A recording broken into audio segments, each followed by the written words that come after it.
Hey, this is Nader here with NastyNateTV, and today I'm giving you guys an interview with world champion Greg Dillon. Okay, today we have a guest. He is the 2018 World's Champion. He was the online Masters winner last year in TUI. Earned him the number 2 player in the world last year. That is Greg Dillon. Greg, welcome to NastyNateTV. Hey, thanks for having me. Good to be here. So your name on the forums and the Discord is Latok. What does that come from?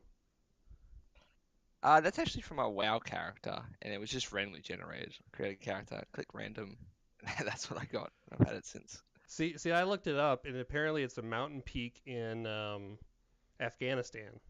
So I thought you might have been Yeah, doing some mountain climbing in in Afghanistan. no, I learned that one years after I started using it. Actually, someone told me that. All right. Well, thanks for coming on. So regional season's quickly approaching. So I wanted to bring you on and talk about this deck that you won Worlds with last year. I know you've talked a little bit about it, and there was a an article on it, but kind of wanted to get some other get another perspective on it. But before we get into that, um, you live in Australia. Top, I guess, is the top ranked active player in Australia right now. So, but where do you live in relative to other play groups, and who do you play with in Australia? Yeah. I live in Brisbane, which is like the third most populous city in Australia. There used to be a pretty large playgroup in Sydney, but I think they've kind of spread out a bit now. So like most of the players are spread up and down like the eastern coast. So who I usually play with is online most times now is pretty much all I get to play with. Okay. And sometimes I can convince my brother to. Does he go online too, or is he just you just play with him live games? So we'll just play live games or online, depending what's easier. Yeah. Yeah.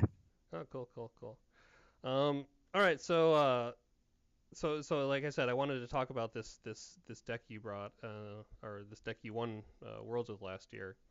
And for people watching, I'll have a deck listed in the description. But in the tournament, you got third place on day one with something similar, and then you modified the deck a little bit and played it again on day two, and you won it all. When I saw the early standings, when I saw that Romulan was winning, I assumed it was a big Romulan, one of the big Romulan event decks that tries to solve missions with big people. Um, and I was really surprised when I saw your deck list. I was really impressed by it. It kind of follows this whole be at your opponent's mission thing that uh, is on this new headquarters. So this says when you basically the big part of it is when you move to an opponent's mission with these Dederitic ships, you subtract 3 from the range of that ship of that movement. Yeah. Yeah. So Greg, so what's like the kind of big overview of the deck, and what are you trying to do with it? Yeah. Okay. So on the first day, I didn't get to play test it a lot because playing casual games online in the dojo, I don't really want to be tier one like ruining people's days and stuff. But so I didn't get to test it a lot. But I learned on day one that it's really a lot easier to win when I don't solve missions. So if I can go fast enough to get, a ship and an assassin at the opponent's first attempt and just kill everybody with the amazing dilemma unsound logic and then follow it up with, simulated prey or something like that. Um, all I need to do is get 5 bonus points and just stop them from ever completing a mission. Oh, Um, okay. so that's generally what I learned through day one. And So, what I modified it to really try and focus on it on day two is to get out as fast as possible, um, be where the opponent is, and just stop them from completing mission. If they do one, then I only have to do one, because with the bonus points, I'll always be ahead of them on points in the end. so are you just killing so many people that it doesn't matter? Your opponent can never get more than one mission. Yeah, pretty much. Like sometimes, so like Michael Van Riemann got 2, even though I got out really early against him on day 1. Sometimes the deck will give up a free mission because the dilemma pile um, really relies on unsound logic. Like if they have the skills for the 8 costers or Heart of Heart or something when they first attempt, and if I can't kill them with unsound logic, it'll be really easy for them to complete a mission. But then getting 2 done would be really hard, and then getting 3 done, just hasn't happened. Except against Michael, because on day 1, back to basics completely counters my strategy, right? I want to kill everybody, and he just returned every single person to the deck, which was a big shock. So And then, the unsound logic, it basically gives you 2 choice kills at the mission when you have an assassin there, right? yeah. So you pick one, and then you can return the assassin to hand to pick another, Oh, and okay. that it makes it so easy to follow up with one of the 8 costers or cornered for another 2 random kills or environmental contaminants. Okay, so And you it's like a lot of attempts. You'd kill 4, 5, 6 people, and then on top of that, you have like Retaya and probably an Aberrantine there to get another kill and capture as well. So you're talking like taking 6 to 8 people out every time they attempt. and how? Okay, so that sounds pretty rough on for people. So how reliable is this? You said that kind of happens when you hit the nuts, and then you have a lot of cards to support that. Yeah, exactly. So it's mainly about doing that. So occasionally, I'd say rarely, it doesn't work. So you've got various ways to get it to happen. So you can play a ship with blind spot and an assassin. That'll get it done. Mhm. And Tau can help you with that. Viceroy can help you with that.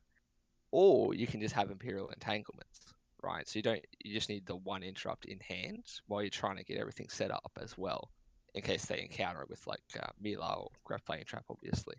But then, of course, you got the Deep Hatreds and Secret Agendas to counter the interrupts in their hand. Holding on to interrupt prevent, and you just play Secret Agenda, discard them all in their hand. Then Imperial Entanglements goes through. Um, Yeah, so that's the in other the thing I back, was going to ask you about is you're playing some of that discard effects, and you're playing kind of hand deny stuff as well. So you're playing add an impasse in there. You had mentioned the secret uh, is it secret agenda? It's the that's the backup to basically killing everyone. Because killing everyone might not work, right? Like they can play attacking, obviously back to basics, and other things to get people back or prevent the kills. mhm. But what makes the deck kind of work is the timer that you get from the Terex, the Trollorak, and Riemann Subterfuge, because they're going to be discarding cards constantly. Once they run out of deck, they can't attempt anymore because you have to discard 2 to attempt against the Terex or Trollorak. Mhm. So if they don't get it done before they run out of deck, then they can't get it done at all, right? Um, so that it's the timer that brings, I think, that makes it work even more consistently because then they're like, I have to go now, and maybe they're not ready. They don't have their interrupt prevention in hand or something because they got to go earlier than they want. Okay. Because if they don't, if they wait to build up, maybe they get that 1 mission, but then by the time they get to the 3rd mission, they're going to be out of deck. Regardless of how many people they've got in play, they can't attempt. They have to discard those 2 cuts. Wow. Okay. So that sounds pretty. So what are do you have does this deck have any bad matchups? Is there certain types of deck? You had mentioned things that retrieve out of the discard pile. Yeah, so day 1, both Steve Hardman and Michael Van Bremen got me with back to basics. So, which basically brought them back in the game. And Michael ended up beating me because I stopped him at the first mission, but he ended up getting 2 done before I killed everybody and discarded his deck because he just went really fast, and it was so fast. And then when he played, and then that meant I had to do 2 missions. So it was when I was doing my 2nd mission that he played back to basics to get back into it, and he got the 3rd mission done. And I was probably lucky. He said that I think he said that he had Brocker in hand, but only 4 cards left in his deck, so he couldn't get that extra 5 points from discarding 5 cards with Brocker to win. Um, and I just didn't have the time to get the 3rd mission done. But that one was real close. Like without back to basics, there I would have won that one. Um, And there was a couple other things that I stuffed up, but yeah, his deck was just so fast. I think actual counters would be really good kill prevention, something like the Sao Paulo or Grish as Ferengi. Grish a little bit worse because he's a personnel and you can kill him, right, to get rid of the kill prevention. Whereas the Hmm. Sao Paulo, I don't really have anything to counter that in the deck. So anything that has a lot of just kill prevention Kill can prevention, yeah. ruin you. Okay, well, that's good to know. So I would say discard retrieval as well, but then I can just counter that with like secret agendas and discarding it itself. So maybe less good discard retrieval. okay. So do you have kind of a big turn with this thing? Is it like just the kind of the first time the opponent goes out, you try to hit them, or is it do you just kind of hammer on them throughout the game with the different assassins? What Yeah, that part work? usually the big turn is actually when they start. It's when I play the Imperial Entanglements. So in a lot of games, I already have a ship out, Hmm. hopefully staffed. And if it's got someone like any of my interference people, so there's quite a number, like the assassins, but then you've also got Cyril, Sealer, which are more discards when they use their treachery or security, which is the entire reason. What's that dilemma called? Dangerous liaisons is in the deck for extra discards there. Oh yeah, dangerous liaisons. So this is kind of it becomes a lockout dilemma then for them too. Yeah, like If just to get past it, they're going to discard, at minimum two cards, maybe three if they do the treachery side. because Um, Sela says you have to discard for treachery to use treachery, and Cyril says you have to discard to use security. I think. yeah, yeah, Okay. yeah, like that. Okay. Oh, and then I Or forgot, the yeah, other way around maybe. TR116 is another one that counters stuff like Grish and just sitting. Yeah, that's another timer one, like the discard. So if they're just sitting at the headquarters building up a big attempt to get the mission done, I'm just picking off, their a particular skill. Maybe they're short on exo, and I'm just like picking their exo off that they need for the mission. Um, every turn. So that's So that's that's the card that went to the watch list recently. What's your opinion on it? Is it too strong currently? Is this the thing that makes the deck really too strong? Is it too strong? yeah, I've been thinking about that one since. So again, on day one, it was against Steve that I realized how useful it can be when Steve was building up because he was trying to get around my blind spot, try to get away from me, and like just math wise, to get past blind spot, if if you're flying to like, if you have a two span headquarters and you're flying into a three span mission, you're gonna need 32 range of ships just to outfly the 7 range to Deredex because of the headquarters. So basically, you're gonna need like 4 ships in play, Really? which is what we mathed out together. Yeah, when he's trying to do it. And I realized while he's trying to do that, I'm just picking up his command stars. He's playing command stars, I just kill him so he can't even staff the ships. Um, so then I had another one on day 2, and then I wouldn't say it's what makes it great, but it's kind of like that cherry on top. It just that extra timer with Riemann subterfuge just going from your hand, TR116 killing as you play them. It's kind of like you play a person, I'm gonna kill it. So you got to play 2 a turn just to be getting extra 1 every turn. Once I have TR116 out, it is very strong. Because It's you'll kind just of keep playing this over and over. You'll just keep playing this rifle over and over again and using its game taxes. yeah, Okay. absolutely. Once I get it out, I play it every turn, for sure. And then it's really strong, right? But the way I see it is like assassins are Oh, because kind of it's generally you don't even need to be present with them, right? It's just anywhere you at the don't even mission, and it's not. exactly It could like be at a headquarters too. yeah, it can be at headquarters. They can't hide on a ship. It's like normally with assassins, right? If you fly over, you can beam down to the headquarters, and they can work at headquarters. But then you can just beam up to your ship at the headquarters, and Right. that just nullifies that, right? Getting onto ships is really hard. But then obviously TR16 gets around that. Oh, nice. I'd say generally assassins are pretty shit, like just their abilities, because it's hard to get them present with people. When someone sees it coming, you can just hide on ships. Hmm. Unfound logic makes assassins worth playing, I would say, just by themselves. So it's just But you like have to it's just build a the deck keyword. around it. It's just the keyword you're using kind of throughout this entire deck. You're Yeah, never really using the yeah, order on any of those assassins. yeah. I never used. Oh, sorry. I do use Retaya's ability, but I never used Geordie, who actually returns to hand, or Talora, who actually returns to hand to kill someone as well. Never used their abilities. Okay. Interesting.